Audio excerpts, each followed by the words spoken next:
guys. Welcome to another episode of LendAPI Partner Podcast. It's May 13th. We made it through. Our president is in China doing what he's doing, making deals out of the deal. But we have a special guest here, Brian Scott. I know for a long time. Brian has worked on a lot of different things that we want to learn about today. But most importantly, he's a great guy in the industry. Shows up all the events, and it's a builder, a giver. So it's been a long time. We finally got some time to on his calendar to have him come onto our podcast. So Brian Scott, welcome to the pod. For all of our audience, please tell us who you are, what you're about, and just appreciate your time again to come onto our podcast. Yeah, first and foremost, thanks for having me. I've wanted to be on this podcast for a long time. Like you say, it's taken you a long time. It's taken me a long time to get here. We're here now. Yeah. By the way, you mentioned it's May 13th. It is actually my oldest twin's birthday today. They're 17, so those pictures don't look like 17. Oh my! These are the old pictures from a lot of years ago. So this is the kid right there. That's 17. Twin sister. You can't see. Anyway, yeah. So happy May 13th. Happy birthday to my kids. So happy May 13th. Yes. So that you got 5 children? 5 kids, 2 sets of twins. So we have boy-girl twins to start, Ava and Gabe, and then we have identical boys at the end, Luke and Bennett, that they're 11, and then Ellis, our middle. He's the one that's actually special because he's the only one that's not a twin. He's 13. So yeah, you might get calls all the time to do studies on your family. Yeah.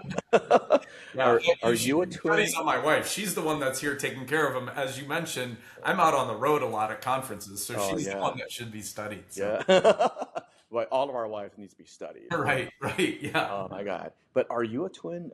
I'm not. No, I'm not a twin. My dad is a twin, so that's it only runs really on the female side. Doesn't matter if I had twins.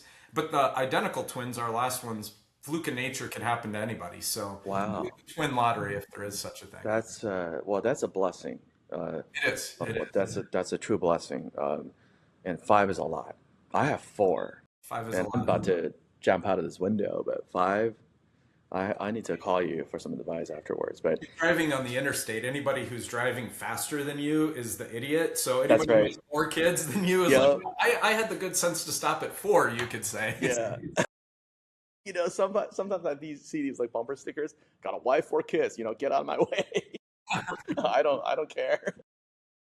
But anyway, you asked about me, and I started with the kids. So I'll give you just 2 minutes of background.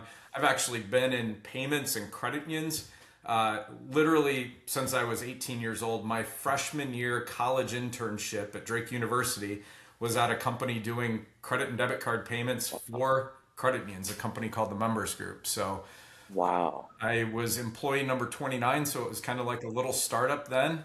I stayed there 22 years, went to PSU. PSU then kind of merged in my old company and co-op and became Valera. So I spent the last 10 years at Valera as Executive Vice President, Chief Growth Officer, and saw the opportunity at RAI Partners. Partly while I was at Valera, a lot of credit unions asked, how do we grow loans? Right. How do we get younger members? How do we serve the underserved?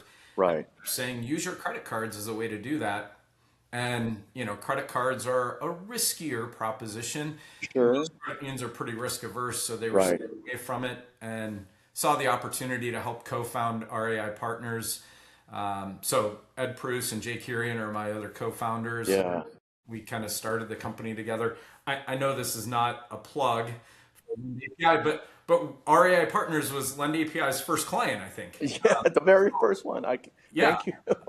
So, it's a great way of, our 2 companies collaborating to serve a marketplace, and both of us now doing really well. So, yeah, thank you so much. I won't plug your company anymore, but it is very neat to be your first client and see both of our companies succeeding right now. So. And we say thank you to Jay, Ed, and you every day. It's like, that's our first client. And we still ask you guys to do some reference checks for us. So appreciate you guys all the way through. So credit unions, credit cards, it just reminds me of the Dodd-Frank era. during that era, there was that Credit Card Responsibility Act.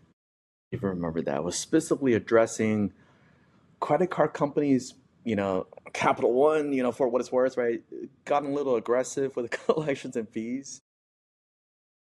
I know you were building this stuff back then as well. That just conjure up all that memory about this Credit Card Responsibility Act. What do you say to it, and how does credit unions do this a little bit differently to curate to the Gen Zs and Alphas and post millennials to get them interested in signing up with the credit unions again? I mean, I think first and foremost, going all the way back then, credit unions have always been more responsible, more risk averse. They've never really priced, at the super high rates, the usury rates that a lot of banks were getting in trouble for back then. So it's always been a great product from a consumer perspective. Right. If you're using that through credit unions. So right. Member first, not fee first, I guess, right? Right. It's really about helping the members do better. Right. And as you fast forward to today, that philosophy is still there. A lot of credit unions the interest rates they're charging are half or less than half of what most of the major banks are charging, which makes it a more challenging product. And that's where we see opportunity to come in and, serve a lot more, take more risk. But we think we can do that profitably in a way that's responsible to help more members get a card from a credit union and help credit unions bring in younger members, served underserved marketplaces that are harder for them to do directly. That's right. There are subprime, near prime folks that maybe got into a little bit of a bind, right? But there's also new to credit, the 17, 18, 19, 20-year-olds are in college, coming out of college. Do you guys have a different opinion about the two, different treatment, different products even designed for these two groups where people just need some help on one hand and people need an instrument to build their credit? Yeah. What are your thoughts there? Well, you kind of hit on it. You have to have a product for each of those different groups. And so we have specifically designed products to be credit builder starter products for either younger members that are coming fresh out of college, like you mentioned, that a lot of times they don't even have a credit score. So if you don't have a credit score, or your credit score is really low because you haven't had credit. Right. They're not subprime. They're just new to not subprime. They're just new. Yeah. So we've designed products for them to help them, first of all, build their credit score, use credit responsibly, which is incredibly important, and help graduate them up. It's weird to say, I still have the first credit card I was issued. I don't use it anymore, but I still have it. And is it a to that MBNA card or a household card? It's Citi. Citi, yeah, Citi. They were the first one. Yeah, that's right. They used to give out cards to everybody. Yeah. But you attach to it. Some folks have the original. Remember that American Express blue card? That looks blue diamond or whatever logo in the middle. But there are folks that are sort of near prime, subprime, and there's probably got to be millions of folks that are gig workers, right? Don't have a standard W-2 1099. They got to survive, Uber Eats, the DoorDashes of the world, and all that stuff. What are they experiencing, and what do they need from a credit perspective? Yeah, I think it's really interesting. A lot of lenders, they look primarily at the FICO score. Right. They don't look at all the other attributes. So does somebody have a regular income coming in? So a lot of gig workers, they have regular, consistent, and many times if you're driving for Uber or somebody else, daily income's coming in every day in some cases, right? So you can see that consistent, repeatable income coming in, and it makes the credit score less important when you see, hey, they have other attributes of things that are working really well. The other thing we see a lot is people looking at debt to income, lenders looking at debt to income, and not really understanding not all debt is created equally. So some people may look at, this person has a really high debt to income, but their debt is a house. It's an asset. Right. Though that's very different than having a lot of unsecured debt. Right. So we look at those differently, and that allows us to underwrite people that, again, maybe not even subprime, but people that might get turned away by a traditional lender because of one attribute, debt to income, example, too high. They're misunderstood, and not everybody could be judged by 4 rules and a score. That's right. That's right. So that's where we've made, kind of a business doing the basics better. people call us a fintech. I mean, we're not really a fintech. We're just a company doing the regular basics of lending and just doing Right. it better and trying to look at it differently than Right. most financial institutions would do. Yes. We're going to get to that better in a second. Since you mentioned that two of your kids in the Scott's families, it's turning 17. What is that financial conversation at the dinner table? Brian, what are you telling your children to do? I'm sure the dads in the audience will love to hear that. If they watch this, they're going to laugh. I have a spender and a saver, the two that are 17. Okay, we I all won't need talk those in our about which lives. is which, but they both have jobs. So they're both, focused on making an income. And one of them has saved, I think, every penny that's been made. Love that. Yeah. The other has a job and does well, and so they can go spend it. Yes. And the great thing is they're each managing their own finances. They have their Right. own accounts and all this. So Right. it does start, to your point, at the dinner table. We have those conversations around the dinner table about how do you manage finance? How do we, as a family, manage our Right. finances? So Right. yeah. Yes. We try to talk to I think all my kids are spenders. There's no savers in this household. Once they get a hold of that credit card, my God, all bets are off. But that's a good conversation piece because I can leverage that, little ding, hey, somebody spent as a conversation piece, to kind of educate our kids a little bit about financial Yeah. responsibility.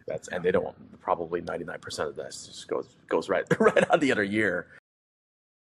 But back to better. I know REI as a whole, it's all about experience. Credit unions, 1,000 credit unions looking for members. Everybody's got a different field of membership. And there are millions and millions and millions of Americans that are not being taken care of. How is REI coming in and make that experience better? Try to say more yeses than nos. Try to bring some product in front of the folks that took the time, they're busy, right? Spend 15 minutes in front of a computer or phone to apply for something. How is REI making a difference there? Yeah. So I'll talk about three things. Yeah. So first is the member that comes directly to the credit union applies for a credit card in our case, Right. and would normally get declined. The way we've tried to make that easier is we work behind the scenes and we integrate with all the credit union systems to say, if Tim, I'll use you, if you got declined for a card, you don't find that out right away because behind the scenes, the credit union is sending us all of your information, and in real time, we're making the approve or decline decision and sending it back. So if the credit union would have declined you, but we approve you, what you see back is, congratulations, you got approved. You may have applied for this card, but we've approved you for this one. So you get in the moment an instant decision that says, yes, you got approved, even though the credit union, if it was them standalone, would have declined you. So that's one way we've tried to make that experience better. Because if you get a decline and then we come back even a day later and say, hey, here's a card, it's too late. You lost them right there and then. Yeah. Right. Wow. Another way that we're trying to make things easy is we're going direct out, as an example, to universities. So we're forming relationships with universities to help serve both fans of the university as well as students and younger members, even younger alumni. And it doesn't have to be the credit union that's directly serving them. We'll own the whole card program, but we'll brand it with the credit union.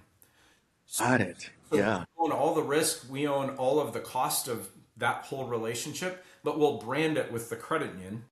And then the credit union can take and memberize those people that we're approving for a credit card.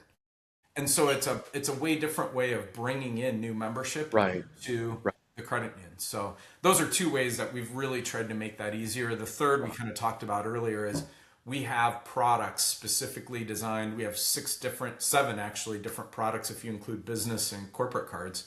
Yeah. To really be able to serve every segment from affluent, signature cards, regular reward cards, credit builder cards, a low rate card. So we have that full spectrum of card products to be able to serve everybody who comes in. Wow. I don't think there's any company that does this.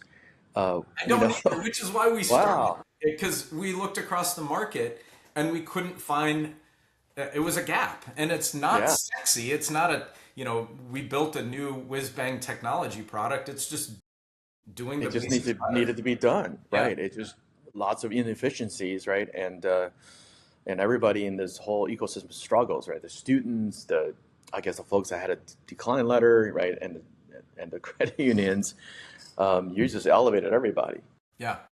How do you get in front of the college kids? I mean, nowadays they're just tied to their phone, have a 3 to 7 second, attention span, um, on campus, campaigns, drives. What do you do there to Yeah. get A lot of students? it is just literally creating the visibility. So part of the attractiveness to the university is with NIL, they're wanting a way to pay and fund athletes. So part of our value proposition to the university is we'll pay 1% of the spend back to the university that can go to pay athletes, fund their athletics program. And the university has a vested interest to market us on campus, at their stadiums, whatever, in front of their fan base and alumni. So they're helping us with that marketing. And a lot of it for the younger members, truly, or the younger cardholders, is just access. A lot of them Wow. want a card and are getting declined because they don't have credit scores, low credit scores, all that. Yeah. So, We're being judged by those 4 rules, right? right, Yeah. exactly. So they're coming to us applying because they want credit, and we don't have to do flashy things to get their attention because it's Wow. something that they're wanting and not finding today. Yeah. You're right. You're not a fintech. You're thinking about this whole thing holistically, and you're absolutely right. I mean, like, I think, and then you can confirm this, correct me. If a sophomore gets a card through RAI and they do well in the next 2 3 years, I think they can build a pretty good credit score coming out of college, right? That's Brian, right. And what's your that's memory really there? our focus is, use your card, use it responsibly, make your Right, payments on time, don't run your balance all the way up. right, We will help progress you up. So we'll give you credit line increases, we'll give you better rates. So if you're using it responsibly, it's a way to build your credit as you go through college and get out of college. right. And you guys will furnish or report these good activities to the bureaus so they That's can right. actually build a profile Yeah. as they study in universities. When they come out, will they get into like a mid 600s, upper 600s, 700 FICO? Yeah, a lot of times when they come to us, they're coming to us with high 500s, low 600s because they have no credit. They have no, Right. and so we can help build that. Yeah, to your point, into the upper 600s and even 700s Yeah. just by the time they're graduating. Yeah, and I guess it would help them even, I guess, refinance their student loan in some situations, get a car that's like a reasonable rate with a good credit rating. I want to say nowadays, like if you want to move into an apartment, you got to have good credit, You have right? to have a good credit to move into an apartment. Absolutely. Just to Yeah. live. Yeah. My God, that's great. Um, what about branding? Are you guys coming to the students with RAI branding, or this is more of a school co-branded? What is the brand you guys are using out there Yeah. to get in front of these eyeballs? Yeah, this is the neat thing is we don't care about the RAI brand at all. Like, so you're not going to find a card in marketplace with that. We'd much rather have the university's brand or the credit union's brand on the card to build and use that affinity. We're behind the scenes. If nobody ever knows about us, we're doing Right, our job correctly. So, got it. Could um, be yeah, when we do lending when we take the turn down accounts, the accounts that Tim, you applied at a credit union right. that declined, we Yep. actually put the credit union's brand on the card. Okay, got That it. way we're building that affinity back to the credit union. Sure. Could be Suncoast Credit Union card or Fresno State Bulldogs card, Right, right? Powered exactly. by, Precisely. a credit union, the local credit union. Yeah, exactly. That's exactly Yeah. right. You know, we swam in this credit union space just a little bit working through you guys, and I learned this new keyword, CUSO. CUSO. Yeah. I had to look up the dictionary. What is a CUSO, and what is their vision agenda? Yeah. Please educate our Great listeners. question. So, in our industry, there's a lot of acronyms. This is no different. So, CUSO stands for Credit Union Service Organization. So, that's what it stands for.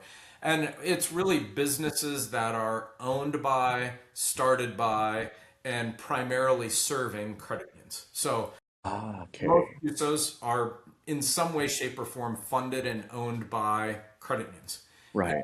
The idea was if you create a business that is beneficial for the whole industry, Right. like let's create businesses that serve our own industry as opposed to using businesses that serve Wall Street. Sure. Right. And let's Yep. return the profits back to the industry to help the industry do better. And so that's really the focus. So you and I were both at the NACUSO conference Right. in That was first Orlando a time few weeks for ago. me. Yeah, and same, first time for me too. And yeah, I think there were 100 or more Yeah. businesses there that were CUSOs that were started by credit unions. And all of them, I hope people think like ours, great ideas that probably wouldn't have been started otherwise without the credit union industry and having the credit union industry support both financially and by doing business Right. with these companies. So, Right. I mean, I see credit unions in our neighborhood all the time. Bascom, Schools First, they're all over in Orange County. How big is the industry and how many members or people do they serve or can they touch? If you I guess credit union maxing. I just invented it. If you go credit union maxing, how can they touch everybody in the US of A? Um, what's the maximum exposure? You, RAI, and another Qs are going to help credit unions kind of. Is it all 50 states, everywhere in the neighborhood? What's the biggest? What's the sure. market? Yeah, I mean, so first of all, I think there's 4,100 credit unions, whatever that exact number is. It's going to change every day because of Right, mergers and all this stuff. But let's right, just call it 4,000 credit unions. And those 4,000 credit unions serve somewhere in the neighborhood of 150 million members, which, if you think wow, about the population of the US, that's more than half of the population of the US that credit unions are touching. right. And probably most of the working population, 320 million, probably Yeah, 170, 180 million that are working, 125 of the 175. That's a pretty good coverage. right. So, I mean, I think about it in terms of our own business. Yep. There's give or take 2,000 credit unions that have a credit card program. There's another 2,000 that don't even have a credit card program, and we can serve all those. Like we look at the opportunity as, I can serve 4,000 credit unions and all of the members that are associated with those. Yeah. Well, you just tickled my entrepreneur brain. Why aren't you doing all 4,000 credit unions today? Yet, we're just not doing them yet. No, that's our goal, clearly. So, Yeah. I mean, we Yes. really created our business model in a way in which we could serve every single credit union. I think even the smallest of credit unions, 10 million asset credit union in Mooselips, Montana, whatever, should be able to issue a credit card to their members. Today, prior to us, the economics just didn't work for them. With Yeah. us, we can provide them a product. It doesn't cost them anything to do it through us. So, we think we can be able to serve literally every credit union and every member. Right. Yeah. So talk about that. We talked to some credit unions. They want to take care of their members through and through. That word comes out of every other sentence. So for that small credit union, hypothetical, right? 10 million assets, probably have 5,000 members. What kind of program would you give it to them? Because you mentioned no cost. How does that even work? Yeah, we would give them the same program, all six cards, all six different card products that we give to PenFed, who's one of the largest credit unions and a client of ours.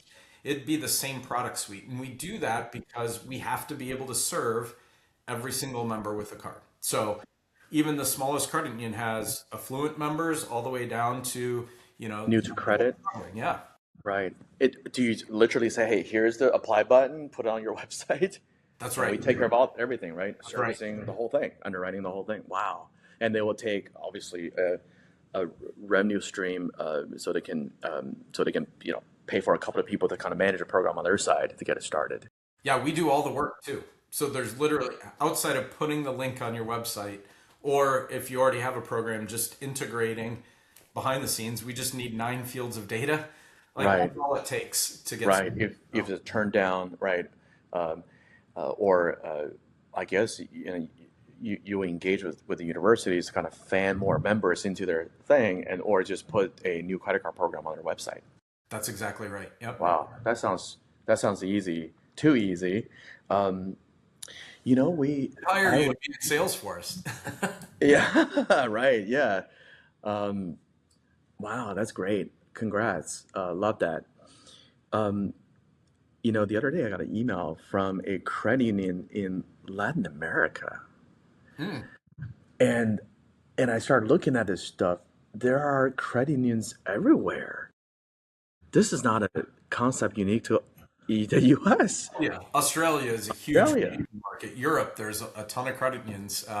I took a family vacation to Ireland, and when we were driving around Ireland, I was like, "Wait, there's credit unions over here." And I don't know why I didn't know that. I should have known because I've been in the industry forever. But yeah, there were a ton of credit unions all Yeah. over Europe too. So What's the attraction there? Why do people come together and say, "Hey, I want to join as a member of this credit union"? What are some of the fundamental differences between that and, our good old friends at J.P. Morgan Chase, Wells Fargo? yeah, I think the biggest thing is just the cooperative nature. So a lot of times it's people of modest means getting together to form a credit union to serve other people like themselves. Where, listen, banks I think provide a great service to those that they serve as well, and credit unions are really designed to serve the common everyday working class person. And a Right. lot of times, especially in other countries, you think about countries in Africa. There's a strong credit union movement in Africa, and there's a strong focus on serving females that Wow. previously didn't have any access to financial services. Right. And that group in particular, once they got access to financial services, created businesses and started running businesses on their Yeah. own, and it helped the overall economy. Yeah. Or finance a milk producing goat or something. I read about these, right? And that Literally, just, the micro loans, just right. getting a $2 loan to Oh, start a business. Yeah. wow. That's incredible. That gives me chills. Acronym time, SEGs. Yes. We love educating our audience here. Sex. I learned this new word a couple of months ago. And going back to serving the everyday people, right? What is that, and how does that related to credit unions? And was that the first starting point of a credit union to serve SEGs? Yeah. Brian, please Yeah. explain. So I think the original, I might butcher this, but I think it's select employee groups. And that was really the foundation of credit unions. Most of them were around a specific company. So you think about Alcoa employees or IBM employees. That's how a lot of credit unions were started, is at a specific employer group. So that term is still used today, but Right. it's really about people that have some sort of common bond. The common bond could be your employer group. It could be University. community you're in, Right. universities. Yeah. So it's expanded to mean a lot more, but it's really kind of that common bond. So even in a community based, that's the common bond. Or some were started in churches even. St. Mary's Bank, which was the very first credit union, was started around a church. So Wow. yeah, To help their parishioners or members, that's right. to put money together and do whatever they need to do. That's fascinating. The credit union space is really fascinating. It's it's a what I found is that everybody there is so happy. And you've mentioned that you've been in credit union since the age of 18, 17. This is what we find. What we find, we talk to some of the folks. Oh, I've been here for 21 years, but so and so's been here for 25 years, Right. and our CEO's been here for 32 years.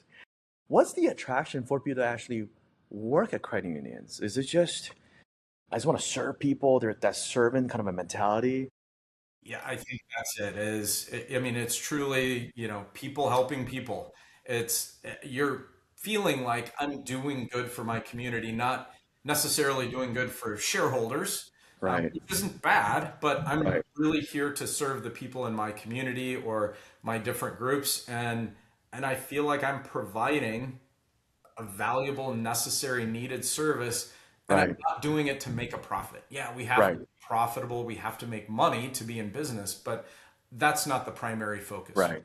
A lot Yeah, of the big banks is just make more money.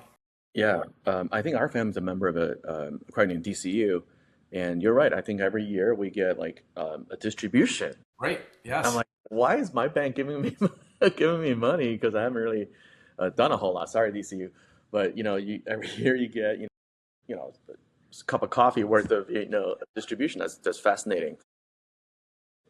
Off of SEGs, is there a credit union for Uber drivers? Actually, I don't know that. That'd be a great one to start. and and what I'm looking at these folks is that there are probably like 10, 20 million. I got to do some research of these gig workers that are brand new to this whole space. We kind of talked about them in terms of underwriting. Who's taking care of these people? And I think they're being looked upon as small businesses, right? And I don't think they can walk to a Chase or J.P. Morgan Chase and become their commercial client. Isn't that a great field of membership? These are all keywords that I've learned, right? For a credit union to say, you know what, we're going to open up our business, division or whatever it might be to serve these small business, mainstream businesses. The people that are delivering like 42 packages a day.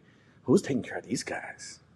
Are we going to have an offline conversation when we hang up about starting the next credit union? Well, no, yeah, you do it. I mean, it's a great idea. Like somebody should be serving them. I don't know if there is a credit union that's focused on Uber or Lyft drivers or whatever, but it's a great target market. Yeah, I'm assuming like we should, there should be a credit union that Uber is the SEG, because in some ways their drivers are their employees. When we're done, let's go file a charter. Yeah, because I don't think they're getting taken care of, and they go through these other routes to get personal credits for their business, not just Uber driver, but small mom and pop, single storefront, these folks. Yeah, I think to your point, a lot of those are both individuals and in a way small business owners, and it's a unique marketplace that probably doesn't have a product set designed to serve them as both a consumer and a small business owner. Business, right? Because I told this story when we went to visit a credit union.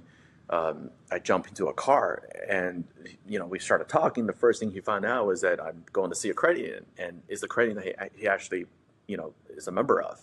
And he started singing all the praises. Yeah. And that's turned out he's got 9 cars. That's what he does, right, as a business. And even these, only 1 out of 9 cars are financed by this credit union, which he loves dearly. I'm like, well, what about the other 8 cars, right? And then I arrived at the destination. So even members themselves, I don't think they're exposed to all of the products, which I think RAI can come in and say, well, we have, even if they have an existing credit card program, I feel like RAI can come in and set up a new one with different reward systems and treatments and things like that, right? That's pertain to their lives or what they're trying to do for small businesses, for sole props. And we think about, as we look forward into the future, how do we serve members in other ways too? So it could be buy now, pay later loans. Like there's a lot of that need that also is bringing in younger members. Younger members love using buy now, pay later. Right. And there's a lot that are getting declined for those. So we look at all those different marketplaces and ways we can help serve different demographics that credit union might normally. Yeah, we do a lot of embedded finance, BNPL. We can talk about those all day long there. Wow, midterms is happening. I think the former CFPB director, Rohit, just got installed as the California CFPB director last night. There's lots of attention being paid upon financial services from the lenses of inflationary pressure. Gas are like $4.50 now. It puts a lot of pressure on your family, my family, everybody, right? Especially members. The need for credit may have shifted, over the past 4 or 5 years. What are some of the thoughts in the ranks of RAI to say, these people are declined because, big banks are turning them down because they're only looking at, the debt to income ratio. The income's not growing, the debt is growing. And you mentioned that not all debts are the same. What are your thoughts about these general macroeconomic dynamics, forcing people sort of almost like down a rung of credit spectrum, right? But they still need that credit to live. Because things are not getting cheaper. The beef prices, the eggs, the gasolines, all the day-to-day stuff is not getting cheaper. if you REI is seeing a higher volume uptick, are you guys concerned about, hey, these are not our normal, I don't know what normal is now post-COVID, borrowers, but they're really in need to survive? I mean, do you see some of that Yeah. So sentiment coming first of all, through? you hit on one pressure, which is the political pressure. Yeah, And there's been, interest rate caps on credit cards, interchange pressure, and it goes all the way back to the Credit Card Competition Act and all the way back to the 90s that you had talked yeah, about when we started the call. Regulations around specifically credit cards are continuing to have that downward pressure on the economics around credit cards, which makes it harder for right, financial institutions, even ourselves, to right. be able to issue credit. And at the same time, macroeconomic pressures, we just saw inflation was above 3%. Three? And so that's making it again harder, whether it's gas, eggs, groceries, whatever. It seems like it shifts back and forth, but everything in general is costing more.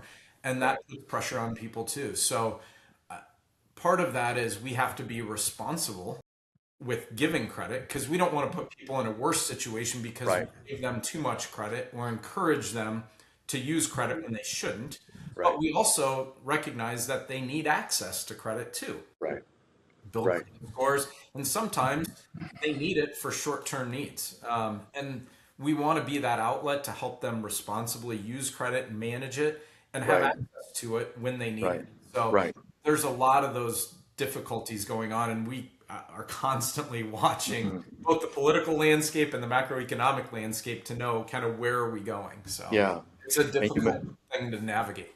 right. And you mentioned that Durbin Act in gist, right? You know, if I think there's a $10 billion kind of a cut, right? If you're too big, you get your hand slapped. You got to lower your interchange rate, and if you're too small, you don't have enough ammunition to kind of start a program. That's where you guys come in to can probably calibrate both. Yeah, Um, and that $10 billion cap is somewhat deceiving because yes, if you're 10 billion and above, you get hit by it, but the reality is it puts downward pressure on everybody. You may not be hit as much as the larger issuers, but you're still getting some hit out of that too. right, right. You know, both of our firms started almost at the same time, so thank you again. But all managed by, folks that have decades of experience. How are you going to finish out this year, Brian? What are your goals? Personal goals, professional goals? Kids are turning 18 next year. That's a whole new ball of wax. What are the hopes and wishes of REI and the Scott's family? And Yeah. how do we Um, finish out this year? well, so I'll do RAI first and then I'll do the Okay. Scott family. Yeah. So RAI, we're growing and we're Love it. fortunate to be growing at a pretty quick clip, which is great. Love it. We would love to finish the year kind of crossing into that profitability. So we've spent a lot of time, money, effort growing the business. And so we're really starting to kind of hit that sweet spot of bringing in enough business to pretty quickly get to profitability, hopefully by the end of the year, if not early next year. So that's from an RAI perspective, one of our goals. And the other is I want to be able to serve everybody and get the word out about us. So there's still people I run into that aren't aware of what we're doing, how we're doing it. So the more people I can get the word out to, the more it helps us Yeah. grow the business, serve more members. Yeah. From a Scott family perspective, I mentioned the 17-year-olds, they're juniors. Pretty quickly, we're looking at colleges. So I think our daughter knows exactly what she wants to do. Good. Yep, and our son who's 17, I think he's pretty sure. Yeah. So we're looking at going to two different universities. Seemingly, if things pan out, both in the Big Ten, one at, one at Okay. Iowa, one at Wisconsin. So we'll see if that Okay. ends up being the final decision, but that's kind of Yes. how things are Yes. trending. Our younger boys are into a lot of different stuff. They're playing I love it. drums, soccer, basketball, those things. So Yeah, I love it. I think our neighbor has the biggest like Badgers flag flying out there. I see it every day when I'm driving out in the neighborhood. well, I've always been an Iowa State fan, so I will not Okay, fly a Badgers flag. Hawkeyes.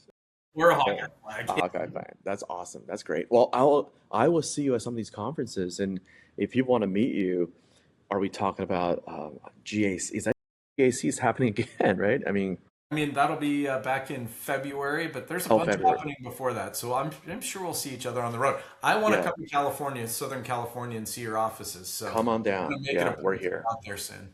Yeah, but are we going to see you at Finame Fall Money 2020? How do people Yes. get in touch with you in person? Yeah, for sure. We'll be at pretty much all of those All of conferences them. that you Yeah. mentioned. I'm actually speaking at the Visa Payments Forum the first week of June, June 9th, I think June 9th. So I'll be speaking there at the Visa Payments Forum, but all over, out in the Yeah. marketplaces. Where is that going to be? Chicago, New York? That'll be in San Francisco, Oh, okay. Well, welcome to the in West Visa's Coast. backyard. Perfect. Yeah. Yeah, in our backyard. I'm from San Francisco. Yeah, well, good. And if people want to find RAI, is RAI.com, RAI RAI, Partners. RAIpartners.com. Yep. Perfect. And we will do our job, Brian, to get the word out. Not that you don't need our help, but we will do our best to kind of send this to all of our friends. God knows, these credit unions needs new members, keep their members happy, satisfied, and even when we go see some of these credit unions, they can really need Ed, Brian, Jay, your help. It's been such a pleasure, man, Brian, to get you on Thanks this for having me. podcast. Yeah. Yeah, We've talked a lot offline, so I'm glad we yeah, can do this. Yeah. this is great. We're gonna get this thing rolled out in the next few days, and we'll pump this out, and hopefully we'll do it before you show up in San Francisco. All right. Sounds Get great. some a tailwind there. All right. Well, thank you, Brian. Have a rest of a productive week. We'll talk again. All right. Thank you. Sounds good. Good seeing you.